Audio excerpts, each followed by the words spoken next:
What's up, baby? Listen, it's going down. I done went all the way to Texas, where boys ride longhorns and live reckless.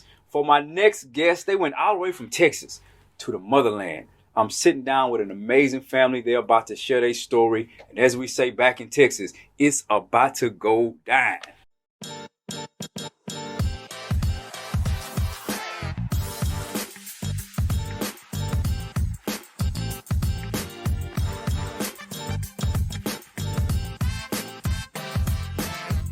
Yo, what's up, Allen family? Hey, how you doing? Thank y'all so much for being with me today.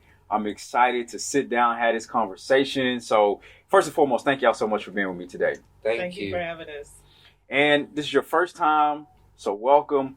Do me a favor, let us know your name. I know y'all from Texas, but specifically, what part of Texas? How long have you been in Ghana? My name is Albert Allen. We're from Dallas, Fort Worth, Texas. We've been in Ghana so far 2 years. We came March 5th, 2020. I'm Cameron Allen Kaiser, and I've been here 2 years. Lived in Texas most of my life, but was born in California.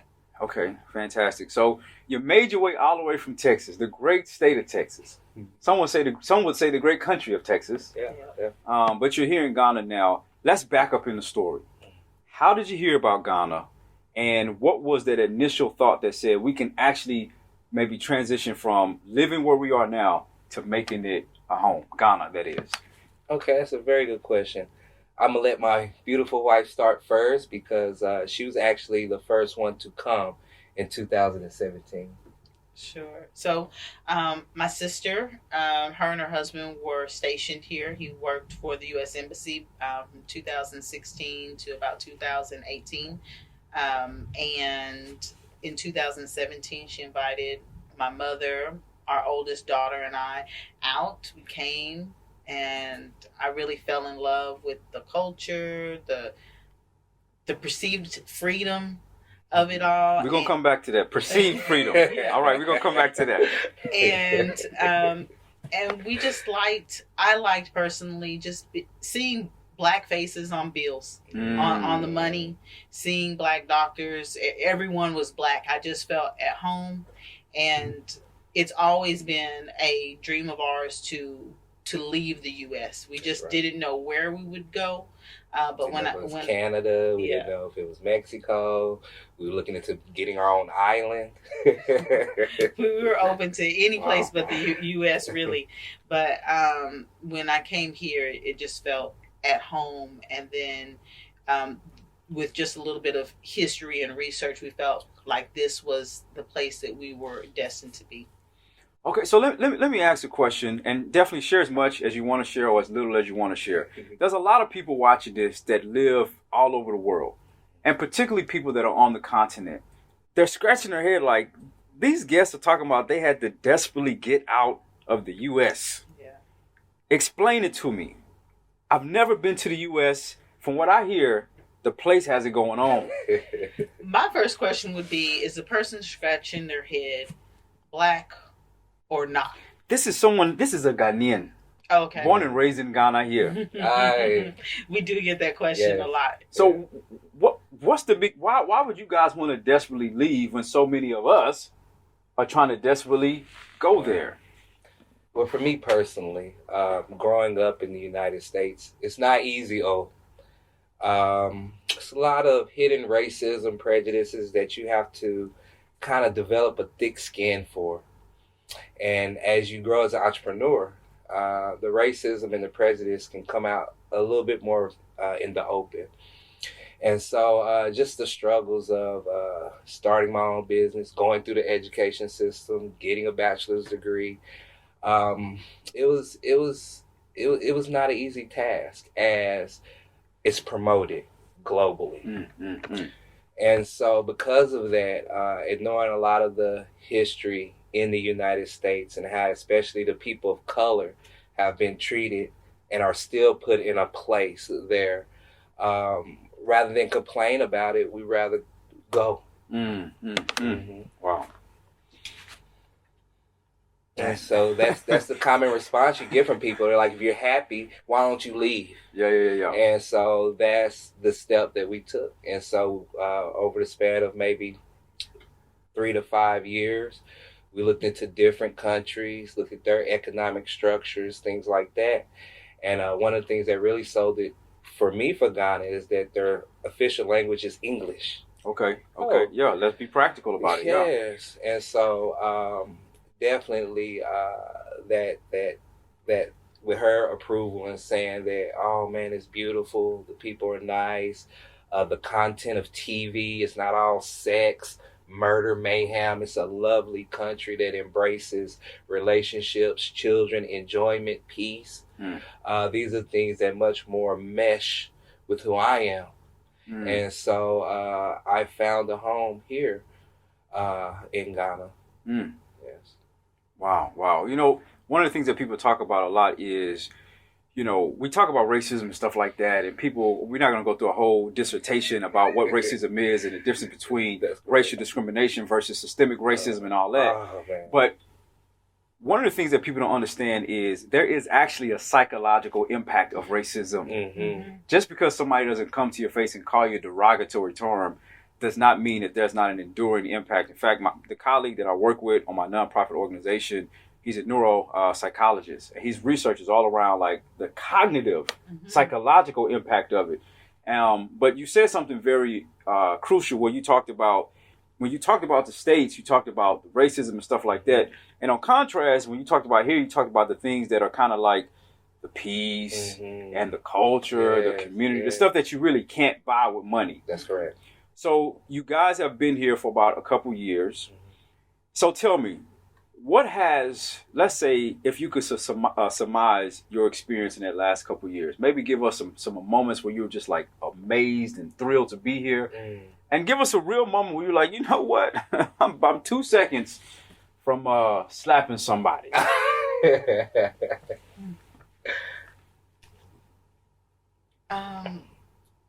So I'll give the moment that was the I guess cherry on the cupcake.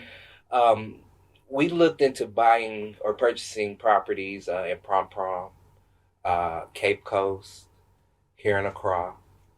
But one of our colleagues, he was like, hey, why don't you come to my hometown, my region? I'm in the eastern region. I'm in Tafo. Come out. There's some properties, some lands out there. Just come check it out. I'm heavily into the scriptures. And so in the text, it says, find your refuge in the hills, in the high places, in the mountains. And so on our way to the eastern region, you know, we would get to about Oboruni, and we're climbing the mountains, and you look at all the evergreens and everything. And finally, we make it to Tafo. His family buys a goat and slaughters it.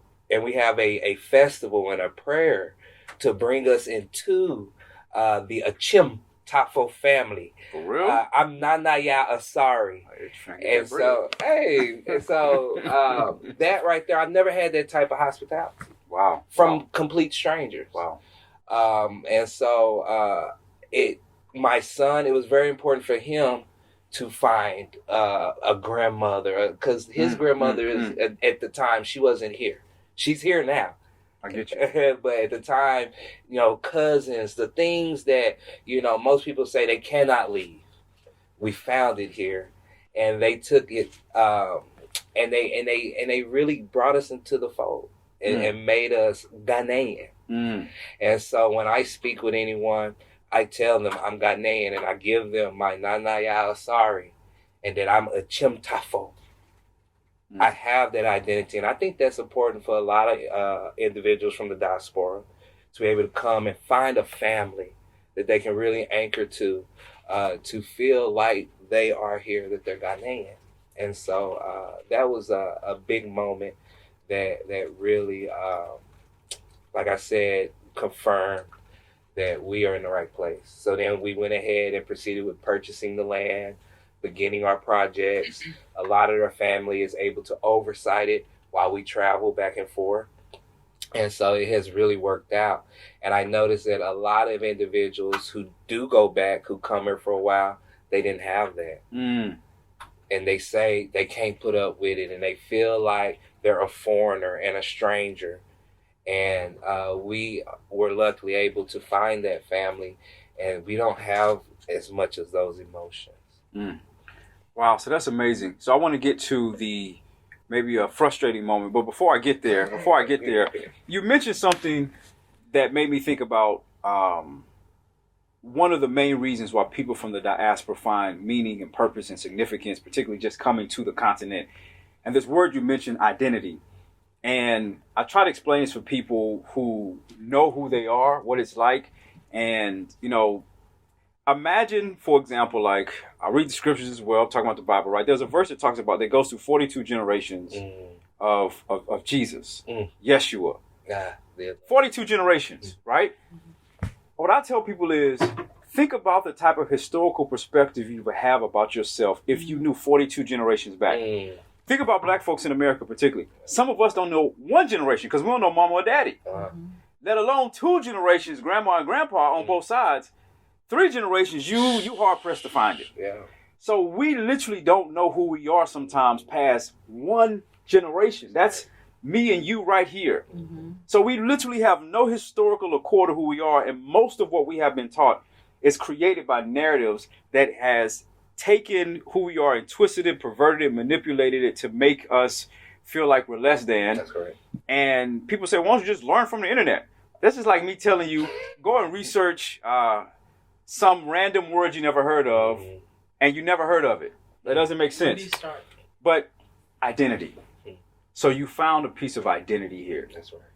Now we know with that identity piece and coming to Ghana, there's also some moments that kind of sober us up to the realities that do come from different worlds. You know, like this right here. You know, so what have been maybe some of those frustrating times? You know, when we first were getting acclimated, dealing with the whole price difference and getting the quote unquote Oboruni price versus the Ghanaian price, and knowing that you're getting a raw deal was really frustrating. And at times, though, when vendors would do that, it kind of takes away from you feeling accepted. You know, I've been called an Oboruni, and to people who I think are the exact same color as me. And that was kind of hurtful. But honestly, from being ripped off, from projects not going as planned, from thieves breaking in and stealing phones, all of that can happen in the United States too. So I don't think, unless we're still in our honeymoon phase with Ghana, I don't think there's been a time where we have been like questioned our choice of being here. Yeah. Well, I think that's important to note, because you guys mentioning that the frustrations, listen, if you're going to be on the mountaintop, you got to accept what's in the valley. Hey. And there's really some valley experiences that people have here. And I think you guys provide some clarity, because some people do come with the expectation that we're all the same. And I tell people the truth is this. Let's be honest, right? The average, the GDP of Houston, Texas. The GDP of Houston, Texas, that's one city in one state, is, I forget how much greater, but it's significantly greater than the GDP of all of Ghana. The average person makes about 1,000 cedis a day in Ghana. So for the folks watching who are in the U.S., you calculate that in dollars, all right? A lot of people come from the diaspora not making 1,000 cedis a day, making a whole lot more than that. Some people spend 1,000 cedis on a night on the town. I'm sorry, you said 1,000 cedis. I'm sorry, a month. Sorry. A month, right, yeah. A month. A month. Yeah. But some people spend 1,000 cedis a day just having a night on the town. Sure. So we have to understand that we are coming. Now, I don't be spending 1,000 cedis on a day on night in town. If I do, I ain't gonna tell you. But some people are coming with a different level of financial capacity. And it is different for the average person that's trying to barely make it. So all I'm saying is the expectation sometimes that we have is we come with an entitled, privileged mind that like everything is going to be roses, everything is going to be amazing, everything is going to be great. And it's not. You're moving to a new country. That's correct. Yeah. We're new people. You know, in the United States, we weren't wealthy. we managed. We had our own businesses. We were able to self-sustain our family, and we were able to take care of our business, but we lived really modestly. Coming here, and then as a Black person, so with that prejudice and racism over our head, but coming here,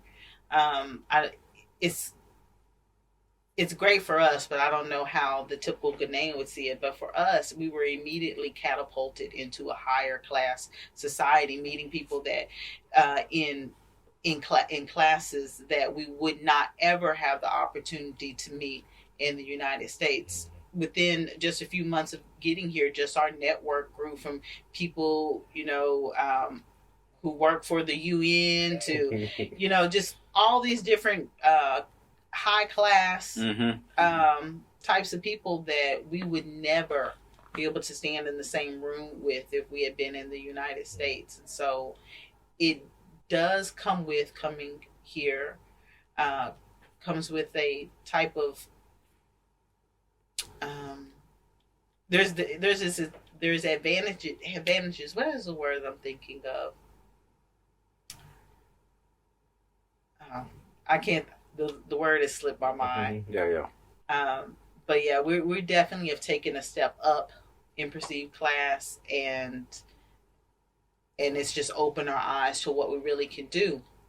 And I think making that transition has also just opened our eyes to where now we even dream bigger than we could in the United States. We were stifled in our creativity and what we believed we could achieve with our businesses, whereas in here it's like everything is kind of fertile ground where we just think we want to do something and we can.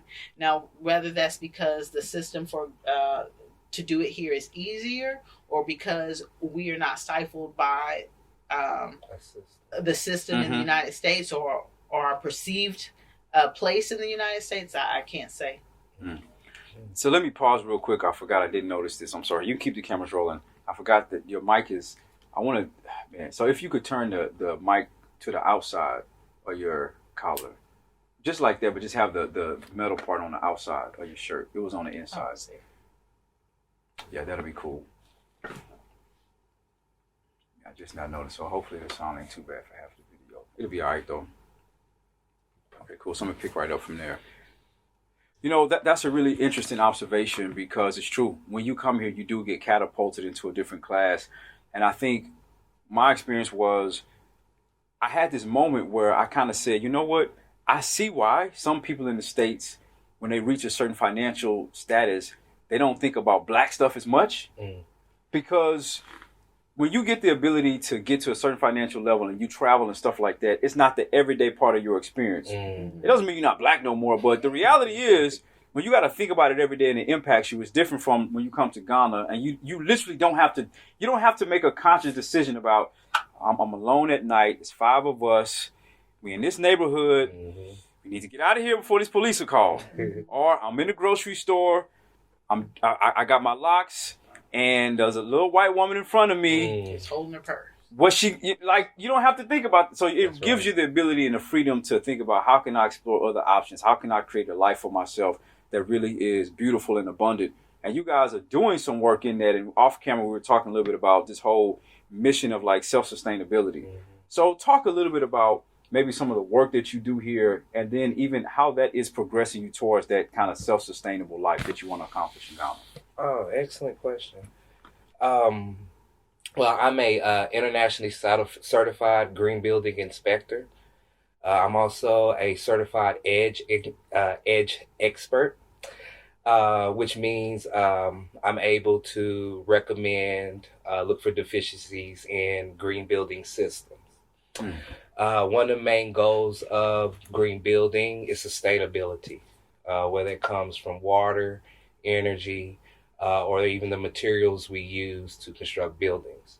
So in becoming an expert and as an inspector looking for these components, I myself must live by that.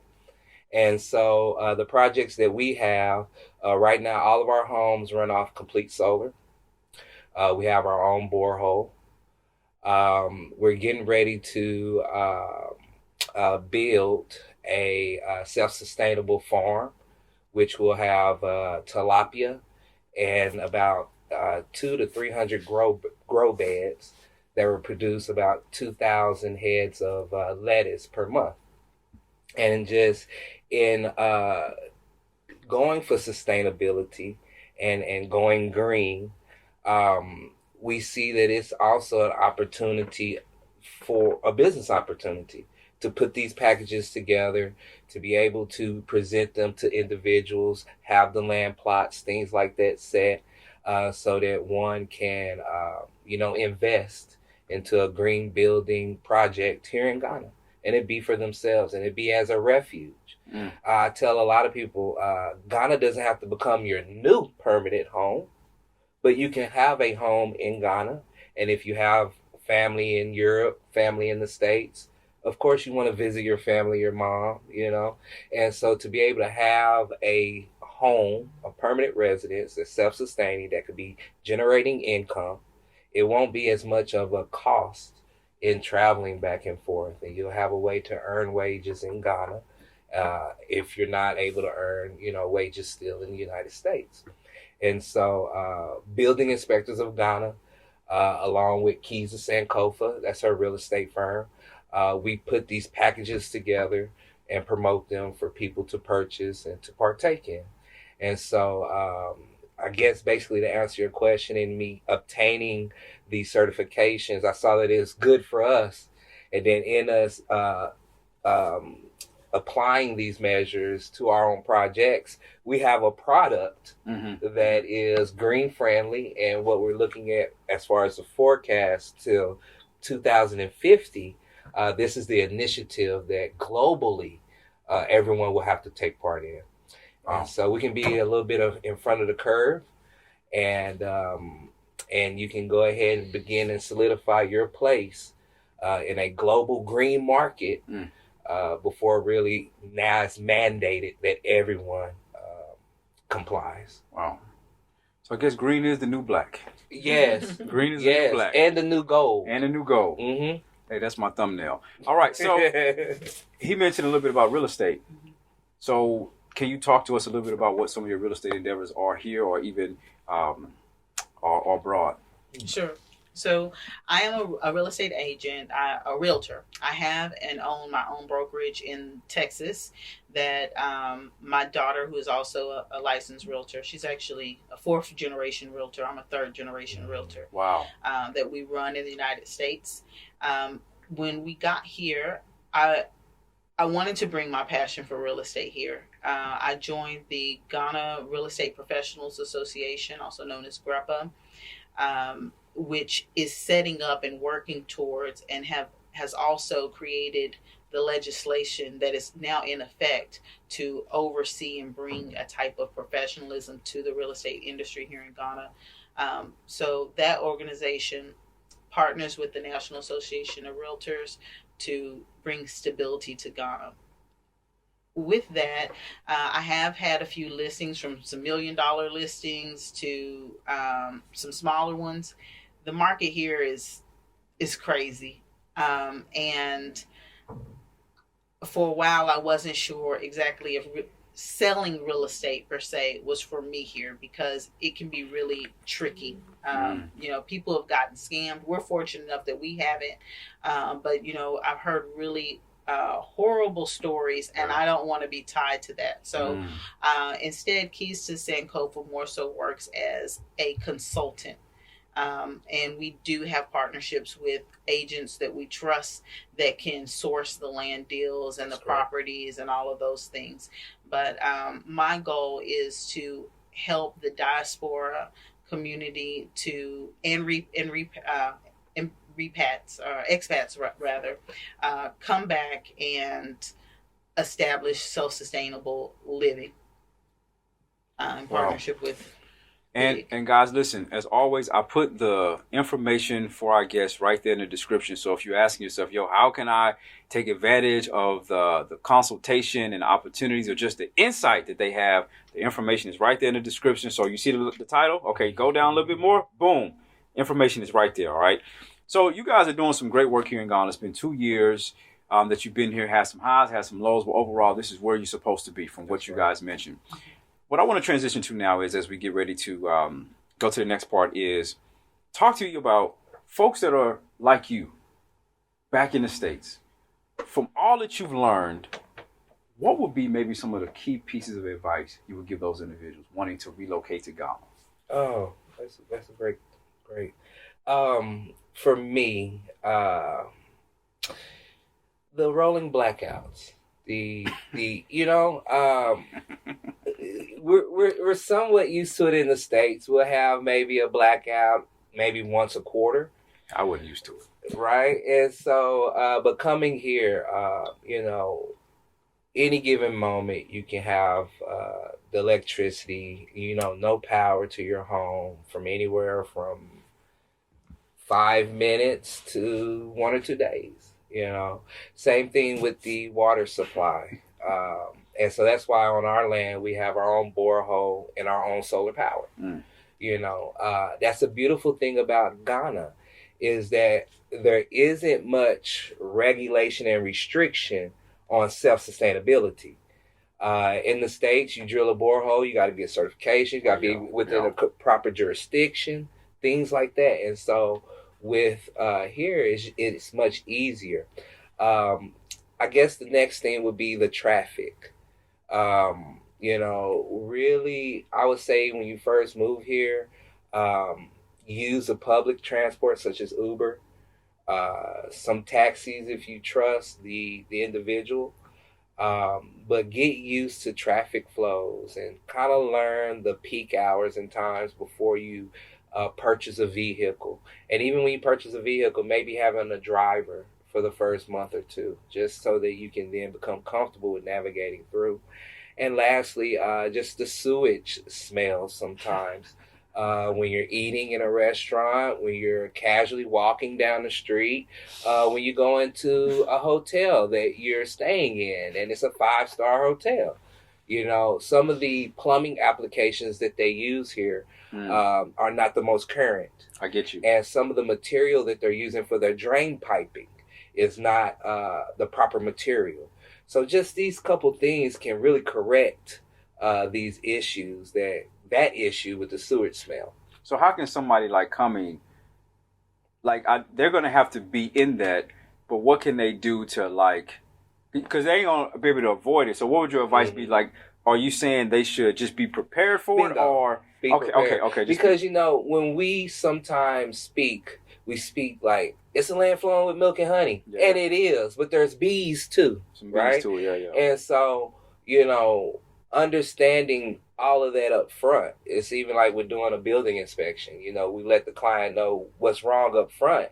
They'll still go through with the purchase of the home because they know up front what's going on. I get you. But don't get me into something. Now I'm learning, electricity's, temperamental. I get you. The sewage, what is that smell? No, I was told that in lieu of the pros, And so now one can be more patient as they,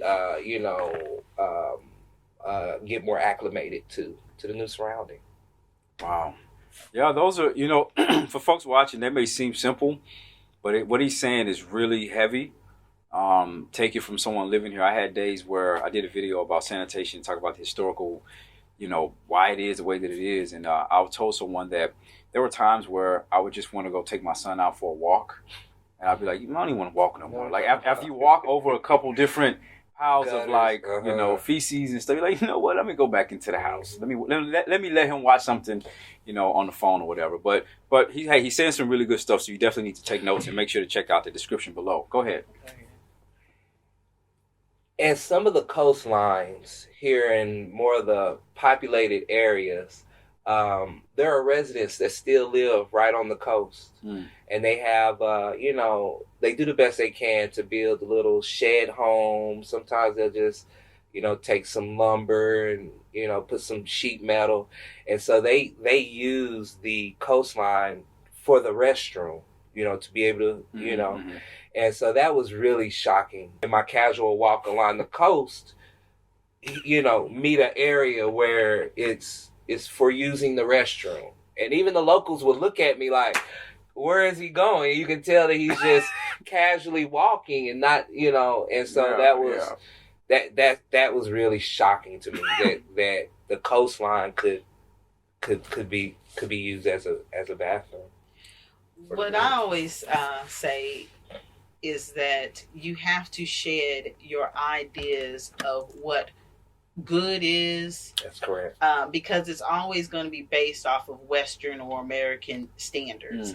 And where I find comfort is knowing that if Ghana was everything that I think it should do, if they would do everything that I thought they should do, and if their government was ran like this, and if their sanitation was like this, and if they would do this, A, B, C, D, all the way to Z, we wouldn't be able to afford here. We'd be in the same position that we were in the United States. And so you have to take the good with the bad. And it is a great trade-off you can deal with those things. Specifically, like in the Eastern region, I've never smelled, like where we are at least, we don't smell. Oh, that's true. We don't smell that. The city is very different than when you go to a smaller community. That's true. It's very She's different. absolutely correct. In Tafa where we stay, we can walk outside. It's just nice. It's beautiful there. The only thing I have to say bad about it is sometimes, the electricity will go out and the water, but that's for our apartment there. But on our compound, we have found solutions to that, so we can really go unbothered by some of the, the negative aspects of living in Ghana. Wow. Well, any other things you would like to say to the folks that are watching? Anything at all? I wanted to piggyback off of what you were saying earlier on the psychological effects of the racism and prejudice that we go through in the States and how it affects us. When I got here to Ghana, anytime I walked up to a policeman, my heart would start pounding. I would get so much anxiety when we were riding with people and they would have to stop at a checkpoint. I'm like, what they doing? Are they about to check us? Are they going to do this? I have police officers' phone numbers now. Wow. They are my brothers. That, for my son, who's 13, that is the greatest gift I could give him, is to be in an environment where he sees a military man or a policeman as his equal. He can go up to them and ask them anything and not feel like he has to humble himself or approach it, Master, I've got a question for you. Exactly. Can you please let me know where I can find the restroom? No. They call me brother. It's just a totally different feel with the law enforcement and the military here than in the States. And I had this trained, conditioned mentality to where, I would even sometimes cower at the Ghanaian police. He's like, hey, I'm not y'all. I'm not y'all. We'll, and we'll create dialogue and ask about my family. And now certain checkpoints I come to, they know it's by name. And, oh, this is the beautiful family. And, hey, where's your son? If I'm by myself, where's, never in the States. And I have relatives that are in law enforcement. Yeah. And I'm not even that in there like that and comfortable. And that's my relative. Yeah. But that's just how they have created that structure of law enforcement there to be like this law of the land and, guilty until proven innocent, type of thing, And so here, we'll go up to military policemen, Ghanaian policemen, the military guys, and, and it's nothing. Can exchange phone numbers. And they're so happy to meet us, Never in the States. Wow. Never had a police officer's phone number. Outside of even just that, Ghana, I think, is a great place to raise children. Our son has just blossomed. He's always been extremely intelligent, but he is a true socialite. He just feels so free I can tell that he is not stifled in any way. Anything that he thinks he wants to do, he feels that he can do. People treat him with respect. In Ghana, as far as we've seen, it doesn't seem as though age is age ain't nothing but a number. He can have full conversations with adults. They engage him as long as his intellect is there. They engage him. He can go. We can take him anywhere we want to go. Some of the older people or the older friends we have, they call me Elijah's dad. Yeah, my son's Elijah, but they know my name because of him, not because of me. And so it's miraculous how, and I think it's because of the school system. Sometimes in SHS, they can be 23, 24 years old and still in SHS, senior high school. And so I think because of that dynamic, their blending of ages is there's more of a mixture than in the States. In the States, you're 13 at this age, and they don't really cross. But here, across all ages, they as long as your mental capacity is there, you can hold a conversation. For the most part, they will be your friend. And so he's taking advantage. He knows probably more people than we do. Yeah, and it's all those things that you guys mentioned are the things that you really can't put a price tag on, right? Looking at your children and seeing how they blossom, how can you put a price tag on that? And it's the same way with my son. I look at him running around with other kids, and there's a freedom that's there. And so I'm really excited about the conversation that you guys allowed me to have with you today. Thank you so much for the insight, for the wisdom. Again, the information that you're looking for is right there in the description below. Make sure you check out the websites, the links that are there to give you more information about the great things that they're doing here in Ghana. As always, if you like this video, which I'm sure you do, make sure you like it. Make sure you subscribe. Until next time, peace.